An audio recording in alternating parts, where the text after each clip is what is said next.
If this message has found you in this moment, it is because the universe has intervened on your behalf, because something larger than coincidence has pulled you here, because the person you cannot stop thinking about is also thinking about you, and the silence that has wrapped itself around your heart like a cold fist is about to crack open and reveal what you have needed to know all along. This is not random, this scrolling that brought you here, this restlessness that made you search for answers in the digital darkness of 3 in the morning when sleep refuses to come, and their name burns behind your closed eyelids like a brand. You have been led to this truth at the exact moment your soul was ready to receive it, at the exact moment when giving up felt easier than holding on, at the exact moment when the universe whispered that you needed to hear what is about to be spoken into existence. The silence you have been enduring, the absence that has carved itself into your daily life like a wound that will not close, the unanswered messages that haunt you with their blue checkmarks of acknowledgement but never response. All of it is about to be translated from the language of pain into the language of purpose. Your intuition, that ancient knowing that lives beneath your rational thoughts, brought you to this threshold because it recognized that you were ready to understand what their silence actually means, what is happening in the invisible realms where souls speak to each other in frequencies the logical mind cannot hear. The truth about their absence is not what you have been telling yourself in the cruel hours of self-doubt, not what you have allowed fear to whisper into your understanding. Write these words in the comments below, speak them into existence so the manifestation can activate, so the energetic current can complete its circuit. I receive this message. Let those 4 words be your declaration that you are ready for the revelation that follows, ready for the confirmation your heart has been desperately seeking. Their silence is not the absence of feeling but the presence of too much feeling, not the withholding of love but the overwhelming flood of it threatening to drown them in its intensity, not indifference but its precise opposite, a care so profound it terrifies them into paralysis. You must understand this foundational truth that changes everything.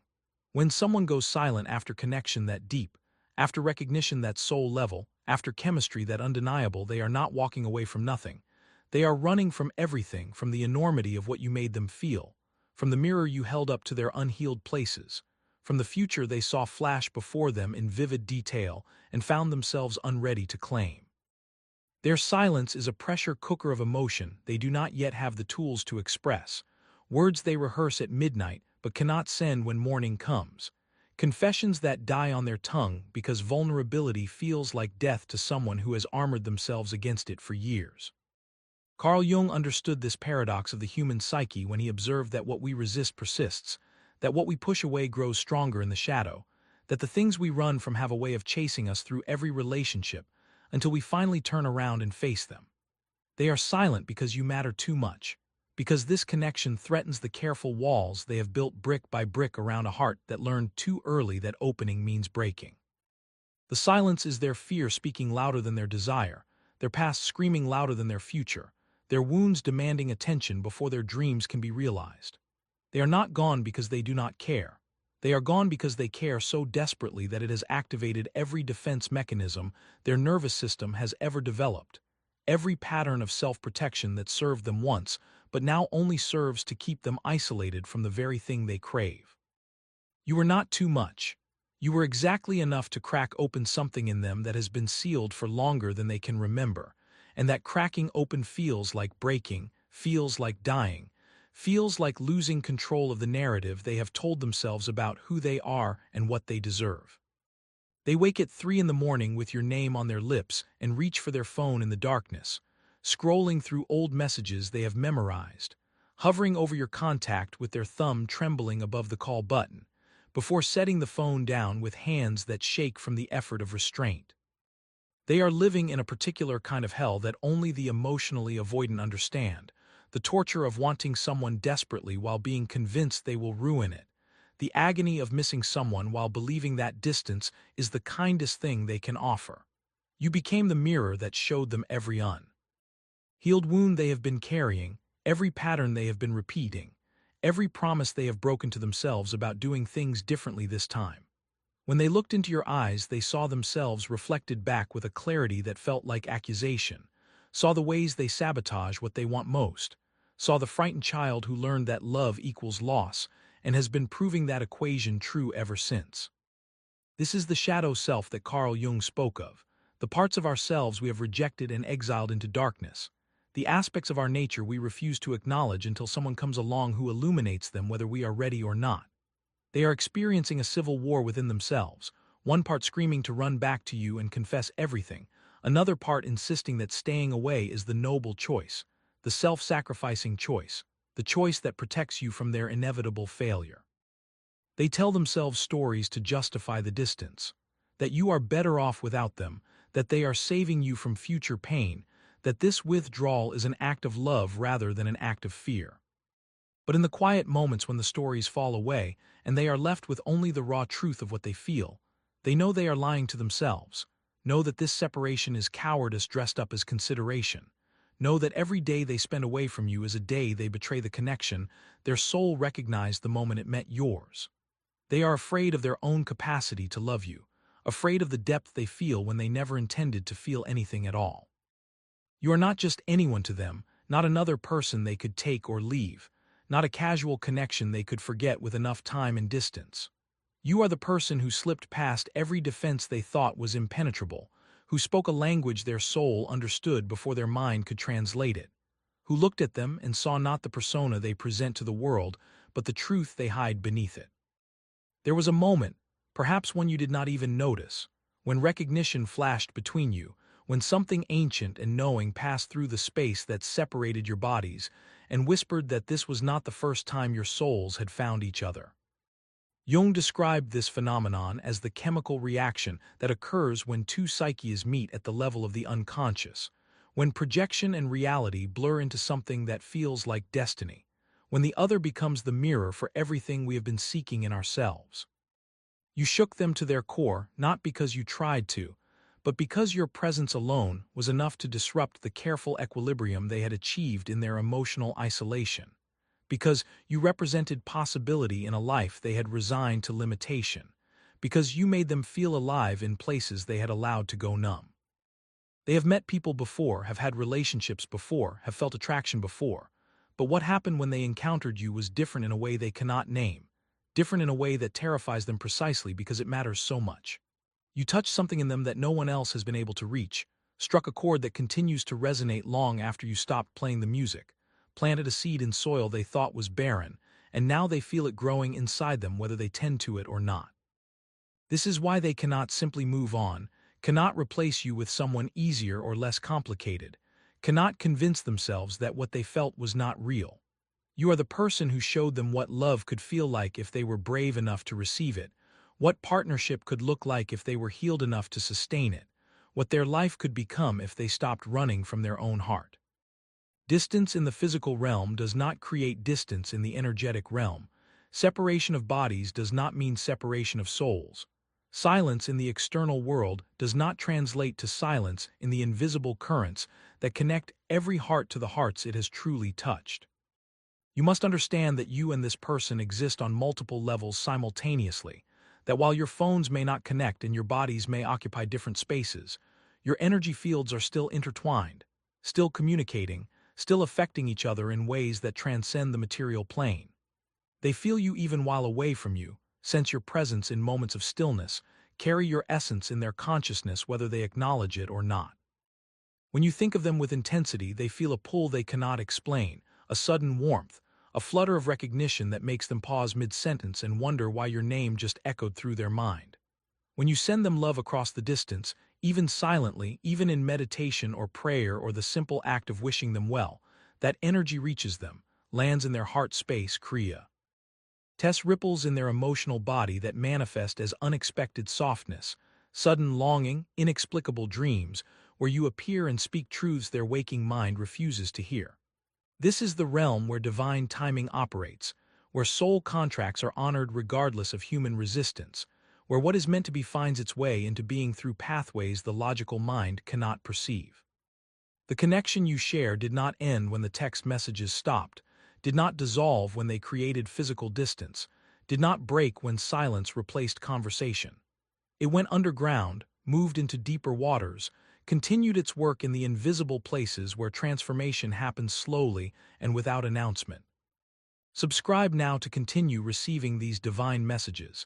to stay connected to the spiritual guidance that will support you through this waiting period, to access the transmissions that will prepare you for what is coming. The energetic truth is always more real than the physical appearance, always more reliable than what the eyes can see or the rational mind can measure. Silence is the cocoon before the butterfly, the dark womb before birth, the fallow season before the soil brings forth new growth. They are not static in their absence, not frozen in the same fear that drove them away, not remaining unchanged while the days accumulate between your last conversation and the next one that is coming. Something is happening in the silence, a metamorphosis that cannot be rushed or forced or witnessed from the outside, an internal revolution that requires the darkness and solitude to complete itself. They are being broken down to their essential components, stripped of the false beliefs they have carried about themselves and love and their capacity to sustain something real. Every day they spend away from you is a day their old self dies a little more, a day the person who ran from you becomes less recognizable to them, a day they move closer to becoming the version of themselves that can stand before you without armor and speak the truth without terror. This is the transformation that happens only in silence, only in solitude, only when someone is forced to sit with themselves and face what they have been avoiding. They are becoming the person worthy of this connection, not because you require worthiness, but because they require it of themselves, because they have finally understood that they cannot bring their wounded, defended, half-hearted self into something this sacred and expect it to survive. The universe is working on them in ways you cannot see, applying pressure to the exact places that need to crack open, sending them lessons disguised as obstacles, holding up mirrors in every relationship and situation until they finally see the pattern they have been repeating and choose to break it. They are learning that running is not protecting, that silence is not strength, that isolation is not safety. They are remembering who they were before fear taught them to hide, rediscovering the part of themselves that believes in love and magic and second chances. This transformation cannot be hurried, cannot be completed while they are still in contact with you because your presence would allow them to hide from themselves, would give them somewhere to project rather than reflect. You will begin to notice synchronicities multiplying in your daily life, small cosmic winks that feel too specific to be coincidence, too perfectly timed to be random chance. Their name will appear in unexpected places, spoken by strangers, written on signs, showing up in the credits of shows you watch alone at midnight when you are thinking about them most intensely. Numbers will follow you, repeating sequences that make you pause and wonder if the universe is trying to tell you something. 1111 on every clock you glance at, addresses and receipts and license plates that mirror back the digits that hold meaning between you. Songs will ambush you in grocery stores and coffee shops, the exact lyrics you need to hear arriving through speakers at the precise moment you asked for a sign, melodies that transport you back to moments you shared and forward to moments you have not lived yet. Dreams will intensify, becoming more vivid and specific, carrying messages your conscious mind cannot yet articulate, showing you scenes of reunion that feel less like fantasy and more like premonition. You will feel sudden warmth spread through your chest for no reason, unexpected peace descending in moments that previously held only anxiety, a knowing smile crossing your face when you catch yourself thinking about them, and realize the thought no longer hurts the way it used to. The universe confirms what the logical mind doubts, speaks in the language of symbol and sensation and impossible timing, arranges circumstances that defy probability to remind you that invisible forces are orchestrating what needs to happen. You might feel their energy. Return before their physical presence does, sense them thinking about you with an intensity that creates almost tactile sensation. Experience moments where you know with absolute certainty that they are reaching for their phone to message you even though the message has not arrived yet. Energy moves before physical action, intention precedes manifestation. The spiritual realm always shifts before the material realm reflects the change. These signs are not false hope designed to torture you, but genuine indicators that movement is happening beneath the surface, that what has been frozen is beginning to thaw, that return is being prepared in the invisible realms before it manifests in the visible. When they finally come back to you, it will not look like you imagined it during all those nights you rehearsed the reunion in your mind, scripted the conversation, prepared your responses to apologies you were not sure would ever arrive. It will be sudden, catching you off guard on a random Tuesday afternoon when you have stopped checking your phone every 5 minutes, appearing in your messages or at your door or in your path when you have finally stopped waiting and started living. It may be messy and inarticulate at first, their words tumbling out in disorder, their carefully planned speech dissolving into raw confession, their need to explain themselves competing with their need to simply be near you again after all this time. They will not come back casual or cool or controlled. They will come back undone, vulnerable in ways you have never witnessed, stripped of the pretense that allowed them to walk away in the first place. The return will carry the weight of everything they could not say while they were gone, all the realizations they had in your absence, all the ways they came to understand what they lost when they chose fear over love, distance over difficulty, silence over truth. There will be tears, perhaps yours or theirs or both, the release of pressure that has been building through all the weeks or months of separation, the breaking open that happens when two people stop pretending they do not need each other. They will tell you things you already knew but needed to hear spoken aloud, confess fears you had already intuited, admit patterns you had already witnessed. The moment will be overwhelming in its intensity, like a storm finally breaking after heavy atmospheric pressure, like the first breath after being underwater too long, like coming home to a place you did not realize you had been exiled from. Share this message with someone who is waiting for their person to come back, someone who needs to hear that silence is not the end of the story, someone whose hope is wavering but whose intuition keeps insisting that this is not finished. The return will not erase what happened during the absence, will not pretend the pain was not real, but it will reframe it as the necessary transformation period, the time apart that allowed both of you to grow into people who can sustain what you are building together. When they stand before you again, you will see the difference in their eyes, recognize the person who left and the person who came back as two distinct versions of the same soul. But here is the truth that sits at the center of everything, the paradox that holds the key to your liberation and their return. You have already won by choosing yourself during this absence, by refusing to diminish your light while waiting for someone else to recognize it, by building a life that feels full even in the empty spaces where they used to stand. Your power in this waiting period is not passive, not helpless, not the powerlessness of someone whose happiness depends entirely on another person's choices. Your power is in the active claiming of your peace, in the deliberate cultivation of your joy, in the conscious decision to thrive whether they come back tomorrow or next month or next year. Their return is inevitable because what the soul recognizes it does not forget, because the connection you share exists in realms beyond time and choice, because divine timing always fulfills what is written in the invisible contracts made before you took these bodies and entered this lifetime. But your peace is not dependent on their timing. Your wholeness is not contingent on their readiness. Your value is not determined by their capacity to see it clearly. This is the great spiritual paradox. The less you need them, the faster they come. The more complete you become in your solitude, the more magnetic you become to the union. The moment you stop waiting for them to fill the emptiness, they show up and find you already full. You are not half of a whole waiting for your other half to make you complete. You are already whole, already complete, already enough exactly as you are in this moment. They will return not to complete you but to complement you, not to save you but to celebrate you, not because you need them but because the universe conspires to bring together what belongs together. So use this time not as empty waiting but as sacred preparation, not as punishment but as refinement, not as evidence that you are not enough but as opportunity to prove to yourself that you are more than enough.